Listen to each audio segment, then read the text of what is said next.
Ağstafada ailəvi restoranların birində qidadan kütləvi zəhərlənmə halı qeydə alınıb. Məlumatlara görə 10 nəfər müxtəlif saatlarda zəhərlənmə diaqnozu ilə xəstəxanaya müraciət edib. Onlardan ikisi kişi, 8-i qadındır. Zəhərlənən şəxslərə xəstəxanada ilkin tibbi yardım göstərilib və onlar ambulator nəzarətə götürülməklə evlərinə buraxılıb. Saat 17:15 radələrindən 21:40 radələrinə qədər Ağstafa rayon mərkəzi xəstəxanasının təcili və tibbi yardım şöbəsinə 10 nəfər, 2 kişi, 8-i qadın olmaqla qida zəhərlənməsi şübhəsi ilə qospitalizasiya olunublar. Xəstələrə zəruri tibbi yardım göstərilib.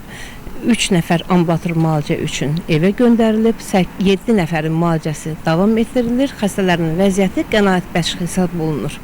Hadisə yerinə hüquq mühafizə orqanlarının və Qida Təhlükəsizliyi Agentliyinin əməkdaşları cəlb olunub. Faktla bağlı Ağstafa rayon prokurorluğunda araşdırma aparılır. Zəhərlənmənin səbəbinin müəyyənləşdirilməsi məqsədi ilə prokurorluq əməkdaşları tərəfindən Qida Təhlükəsizliyi Agentliyi əməkdaşlarının iştirakı ilə həmin iaşə obyektindəki qidalardan nümunələr götürülərək müvafiq ekspertizalar təyin olunub və digər zəruri prosessual hərəkətlər icra olunub. Araşdırmalar davam etdirilir.